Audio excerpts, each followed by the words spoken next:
What's good, everybody? It's your brother Mad Black, the most dangerous and the most toxic black man on the internet, and I am black up in your face again with some more pro-black commentary.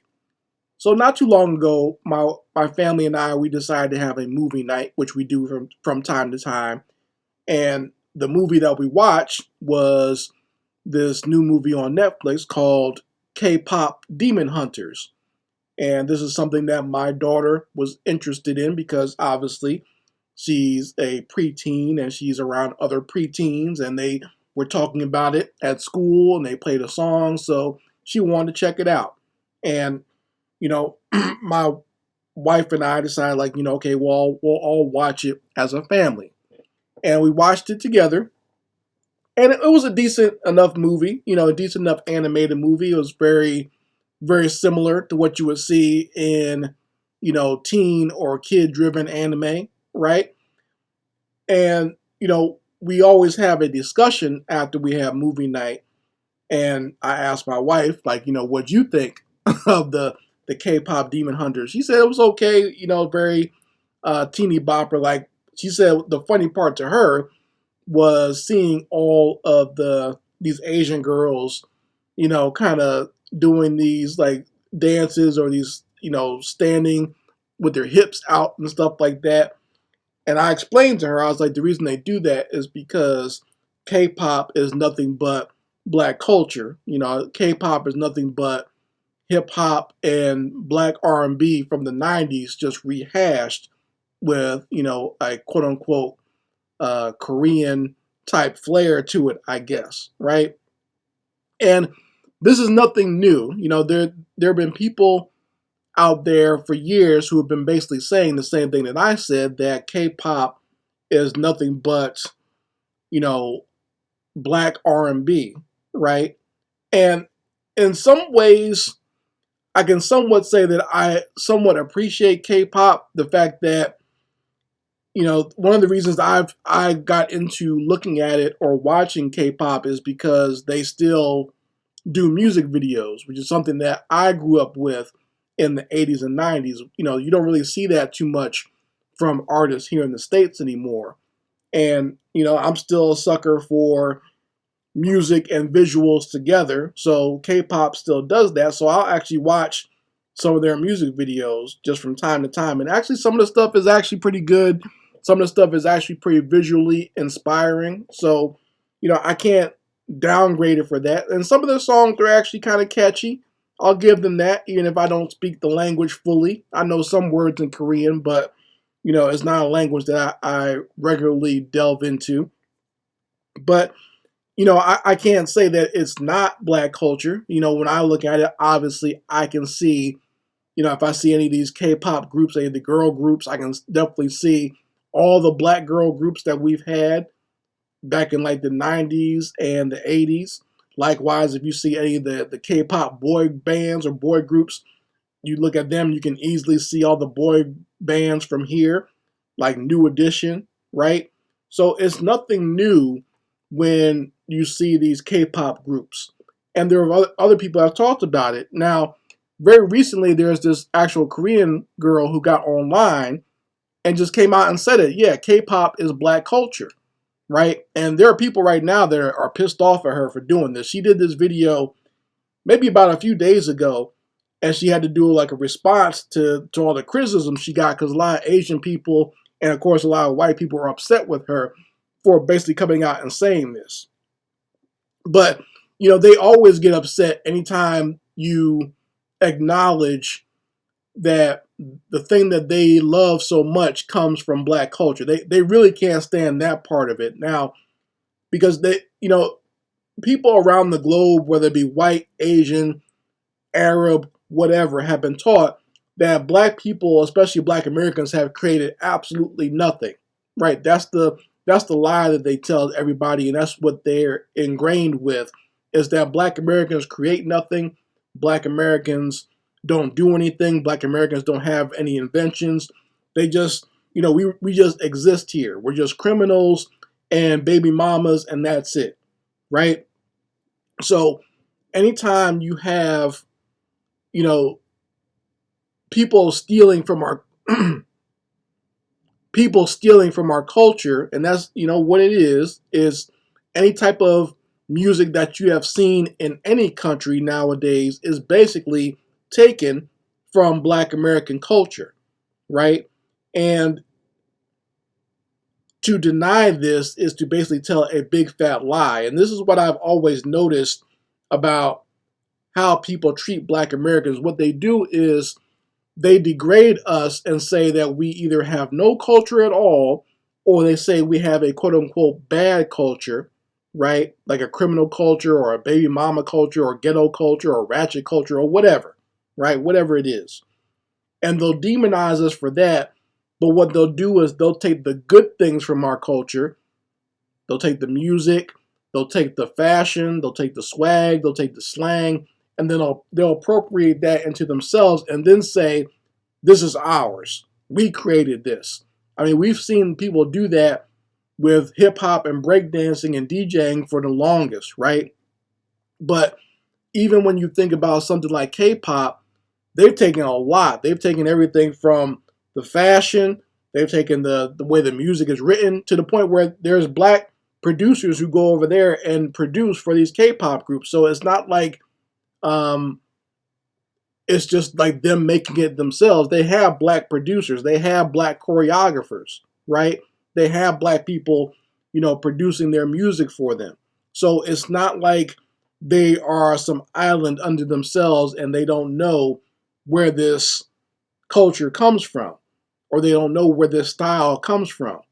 They basically took everything about us and took it onto themselves, and that has become their pop culture.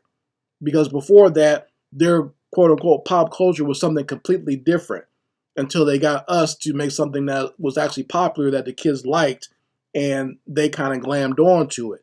And that's what K-pop is. Now let's listen to this Korean woman here, so no one's accusing me of just being mean old racist mad Black. Let's listen to what this Korean woman has to say about K-pop and where it comes from. Let's listen here.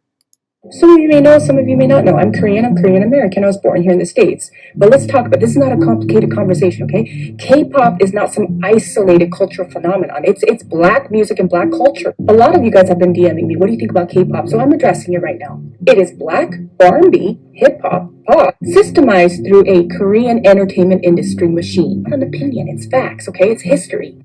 Yes, so you see that? It's not opinion.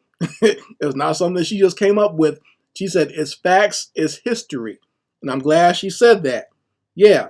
And then she goes through a few different things here where she shows some of the original K-pop groups, and they all look like our groups from the early 90s. Like their stuff might have been like a few years behind, like late 90s, 2000s, but it's all, they look like Criss Cross and TLC and the New Jack Swing era and whatnot, or like the early gangster rap era. Like there's this one guy that she showed who was very popular, she said, in Korea, and all his songs he's talking about West Side this, West Side that, saying the N-word. And it's funny because he says West Side, but he has a New York fitted hat on. I was laughing about that. I was like, damn, this dude's screaming West Side with a New York hat on. Something that would have got his head busted had he been doing that here.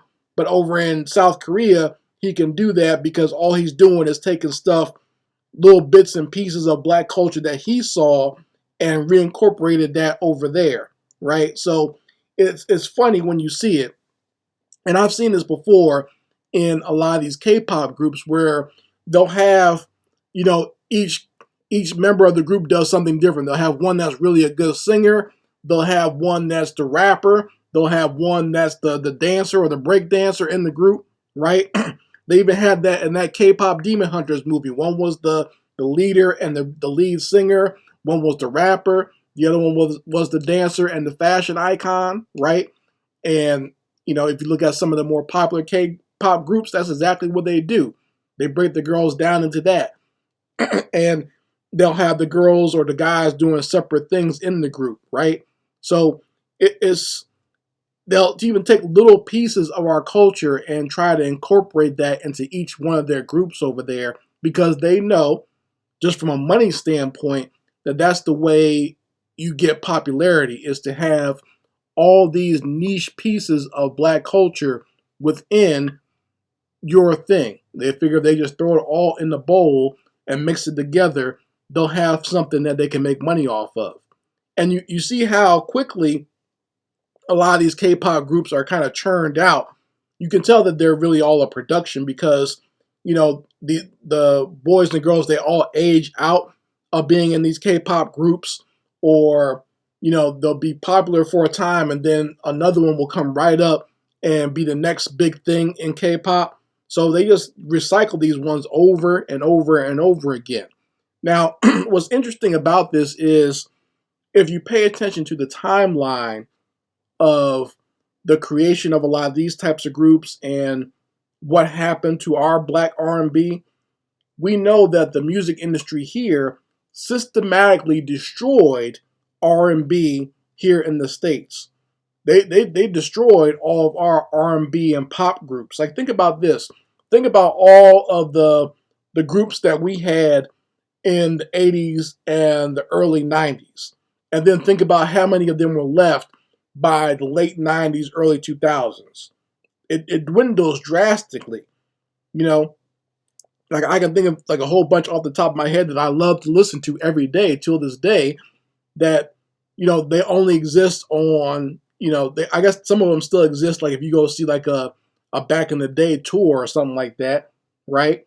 But for the most part, as far as being like the front and center of popularity, they don't exist, right? So groups like, 702 or SWV, or even, Destiny's Child, which came very late, they came up very late and then they split them up immediately to do solo projects, to the point it was like the music industry didn't want to have groups anymore, right?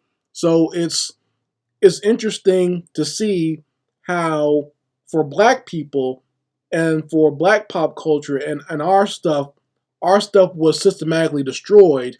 And at first, I noticed that a lot of that attention and money was given to a lot of white groups.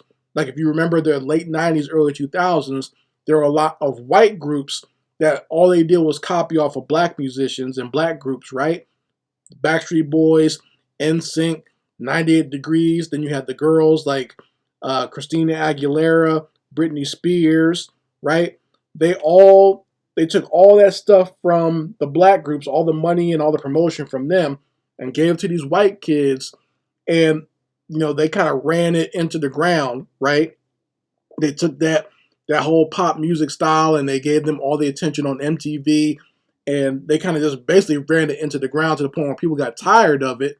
But I noticed right about then, going into like 2004, 2005, that's when K-pop started taking off like globally. It was already going on in Korea, but it started spreading a little bit more around the world. And I noticed that that's when they started picking up all of the same things, the same things that we have in black pop culture, like the style, the fashion, the music, and each group has to have a rapper in the group. So it's interesting when you see it and watch the timeline of when all this stuff happened. Now, once again, I know that there are going to be people like whites or other Asians who are going to get mad at this because, once again, they've been taught from birth that black people create nothing, right? And that black people are lower than dirt. I know that. I understand that. But trying to minimalize or try to make it seem as if we've had no type of contribution to you is where you go wrong all the time. And you're always going to be proven wrong and always going to look like a fool when you do so, right? Because you have to admit that as much trash as, even these white bigots talk about black people, or how much these Asian bigots talk about black people when they're bumping something in their car, or when they're having their parties, or, they're having a birthday or just a celebration at their jobs or whatever, they're playing black music. And if it's not sung by a black person, the person who's singing it was inspired by a black person. You can't get away from us. We're always going to be there, especially when it comes to creativity. You're never going to leave us behind, especially when it comes to music So it's one of those things that either you just need to deal with and admit to, like this Korean woman did. She just admitted it, right? Just admit to it and move on, and stop pretending like it doesn't exist or there's no connection whatsoever, and like you created something yourself, knowing damn well you didn't, right? But just be honest about it and move forward. But I know for a lot of you folks out there, especially you mayonnaise mutants and you Twinkies out there, you don't want to admit that you got anything from black culture. But you folks that follow me here, let me know how you feel about it in the comments section. I would love to hear your opinions on this story. Anyway, Mad Black, and I will be back on my foot on the devil's back.